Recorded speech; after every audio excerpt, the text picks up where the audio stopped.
Today, I'm going to teach you how to build a $1 million business in 15 minutes using AI. Yes, I know it sounds cliche, but before you prejudge this idea, I guarantee that after you watch this video, you will rethink how you build a business in today's world. And today, you cannot afford to ignore AI, but not in the way you probably think. So I'm going to give you my 5 steps that can massively improve how fast and profitably you build your business. By the way, I'm Seth Keep It Real. After selling over 10,000 copies of my coaching program in 150 plus countries and building an 8-figure coaching business, I found a strategy that shows men of faith how to churn their expertise into a course that sells for a lot of money while impacting lives. All right, step number 1. Choose an AI tool the way you would choose your wife. What's a great wife? Well, first of all, she respects you. She feels loved when you lead her in integrity. And instead of feeling threatened by your masculinity, she feels protected. But one of the most important is she makes you stronger than you ever could be without her. That's why I married this person. I mean this person. Now, before you call me insane for this whole concept, let me explain my insanity.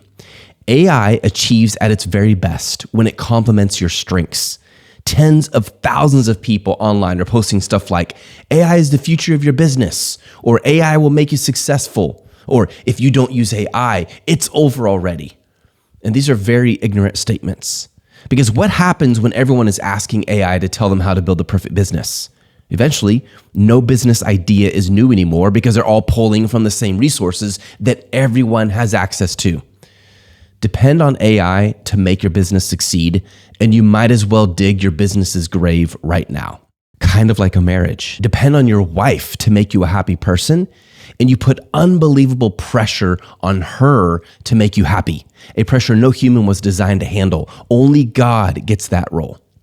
God gave Eve to Adam not to make him happy, but to make him complete. But a great wife makes you better, and so does AI. And that brings us to the next step. Marry the AI tool that best matches your business and style. Now, I'm going to tell you which one I chose and why. First of all, there's Perplexity.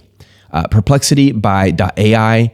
And then there's Grok by XAI with Elon Musk. And then, of course, there's ChatGPT by OpenAI with Sam Altman. I spent months testing all 3 tools with dozens of questions every day to help me build my business better.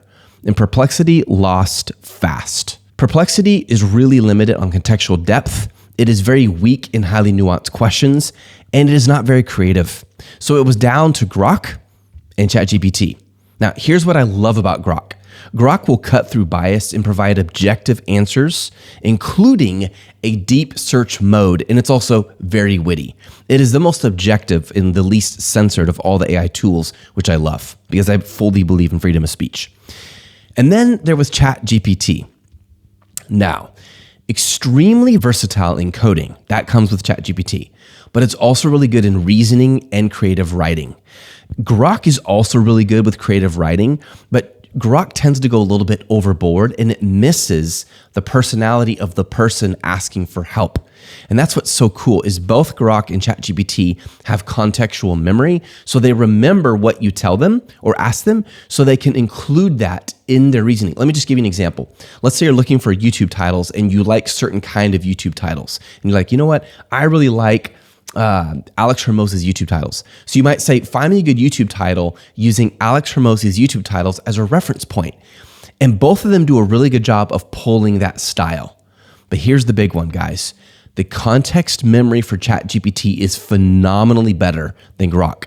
And I used both for months. I mean, every time I had a question, I would put it in both, the same question. And it is ChatGPT that has nailed my style and rarely wastes my time with irrelevant letters. So, ladies and gentlemen, we have a winner.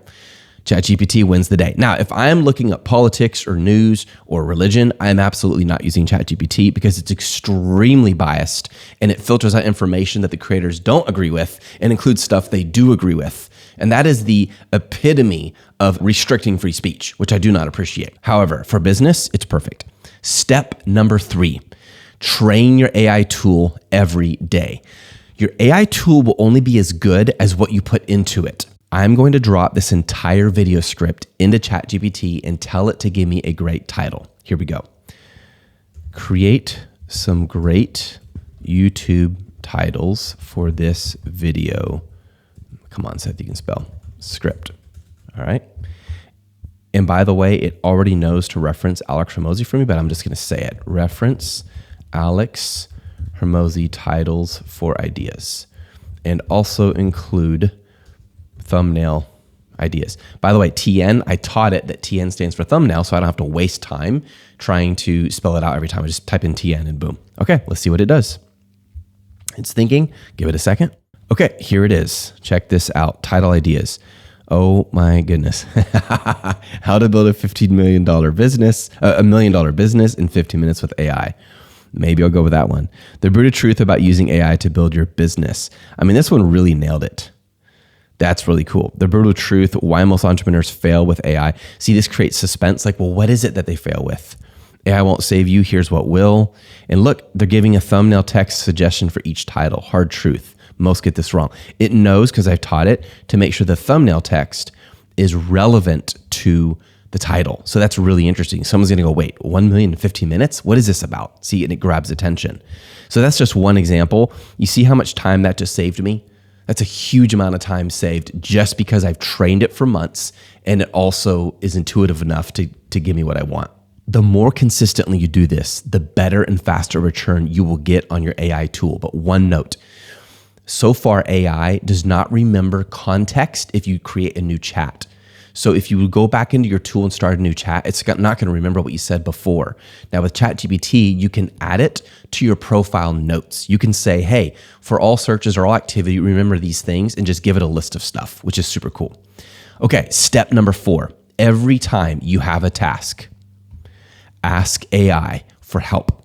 Notice I said help and I did not say the final answer, because if you solely depend on AI to build your business, then you end up with something anyone else on the planet Earth could easily create, and the competition will absolutely crush you. Like, your business will look like a seashell amongst a million seashells.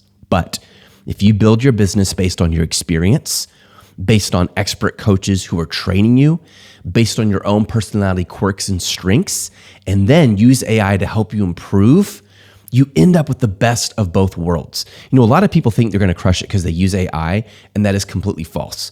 Using AI will not make you a great business person. Oh, that's the thing of the future. I got to jump onto that bandwagon and succeed. You're just going to blend in with everyone else.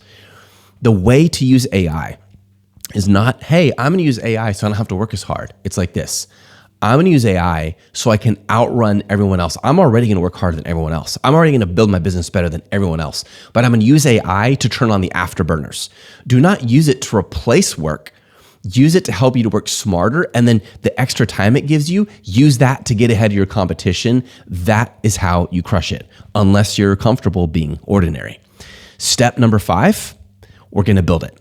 So first, we're going to pick a course topic, and we're going to do this together. Let's just say we're going to do a course on sales. All right, here we go. So give me all the skills you can think of related to someone who has a strong background in sales. This is a perfect example, because if you were to go out and build a course, you want to build it based on something you have a lot of experience in. So if you have a background in sales, perfect. Now notice, you're not just going to create a course that says how to sell. That'd be horrible. You wouldn't be able to charge very much. You will be lost in an ocean of a billion other courses saying the same thing. You have to be super specific, and I'll show you how to do that. Okay, so ChatGPT is giving me core sales skills. Great. Communication and influence. Okay, great. Strategy and tactics. Marketing related skills, tools and technology, mindset and personal. I mean, it's giving me a massive list. Now, here's what we're going to do. To make sure it's cutting edge, I'm going to list a few people who I know are really good at sales. So I'm going to say, redo this, but only pull data from Russell Brunson, Grant Cardone, and Alex Hormozi. As I so happen to know, each of these men are really good at selling. Now watch. Now, because I'm using 3 men who I personally know are very good at sales, versus ChatGPT just scraping the internet, because there could be a lot of blogs out there about sales, but they're not very good. Now I know it's even going to be better. This list is now curated. Okay, perfect. Oh, interesting. So this is super cool. What it's doing is it's giving me the name of the authors or author it pulled from. So Russell or Alex, Russell, Cardone. This is really interesting. Now, here's what you can do. When you create your course, you're going to have to pick a topic, okay? Then after you pick your main topic, which we know will be sales for this example, you want to create a hyper niche. You can have a topic with the highest demand on earth and still you won't sell a single course because you did not niche down. And I'm going to show you how to do it. Let's just take this as an example, okay? So we have storytelling, perfect. So I'm going to copy that, paste it here. Storytelling is huge. Objection handling frameworks. That sounds so Russell Brunson, and yet it's Grant and Alex. The truth is, a lot of these guys learn from each other as well. That is the way it is in the world of entrepreneurship. Okay, asking leading questions, handling rejection with emotional react. Offer stacking. This is definitely Russell. Okay, so let me add that. Okay, so here is an example. I teach story selling sales through overcoming objections and offer stacking. All right. So what I just did is I created what you would call a hyper niche. Now, this still isn't good enough. This is very topic related. I need to think about it. I teach story selling sales. It's too vague. I don't like it. Give me a second. I teach story selling sales using, we have scarcity,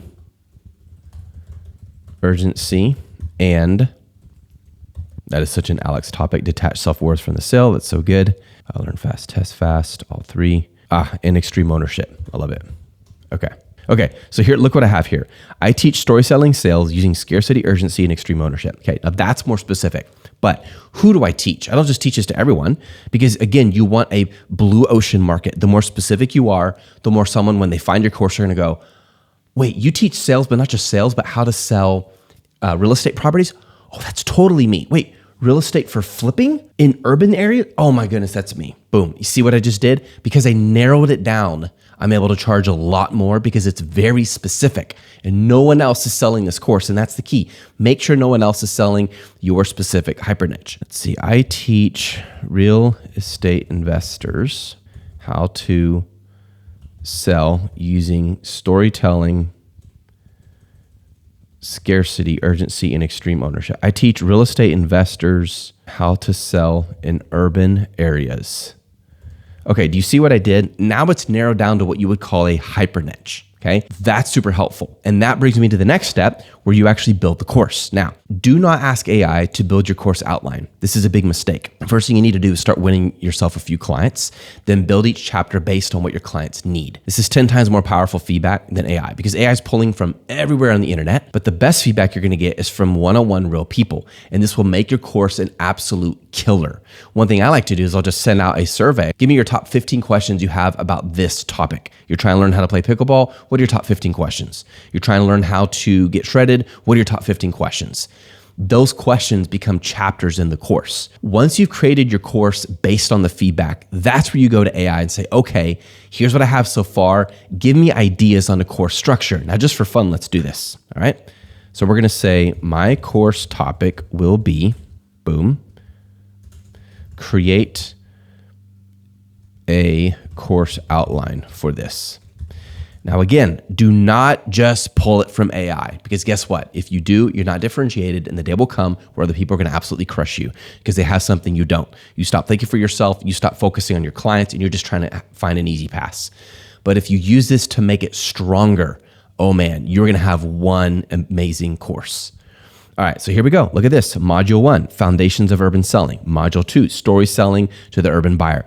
Module 3, Mastering Scarcity and Urgency Ethically, and so forth. So this already gives you some good ideas, but this is not a tenth as good is what the clients are going to give you. But once you've built that, this can give you more ideas to improve it. The next thing is you're going to create content to drive online users to your course. And I use something called the Craftsman Overriding False Beliefs worksheet, where you can come up with an infinite amount of content that converts. And I'm going to break this down in a future video, but at its core, it's like this. Once you understand all the objections people have to buying your course, and you find the false belief underneath each objection. For example, if their objection to buying your course on how to play pickleball is, well, that'll never work for me. That's their objection. What's the false belief? I'm not athletic. What you do is you create content that overwrites that false belief by telling stories about your clients or you who overcame and how you did it. You will literally end up with an infinite amount of content. I never wonder, oh, what's the next content I should put on? I have this massive list of content. I cannot wait to get out to you because I understand the false beliefs for people buying my course. Now, fifth, sell your course for $5,000 to 200 people. And that's how you make your first million. Or consider it this way, 200 people is only 0.0000247% of the world's entire population. Yes, there are enough people on this planet who will buy your course and make you a millionaire. And all you need to do is attract them by creating absolutely excellent free content. If you enjoyed this content today, click the link below and I'll make sure to put you on my list where you get an email of content every single day.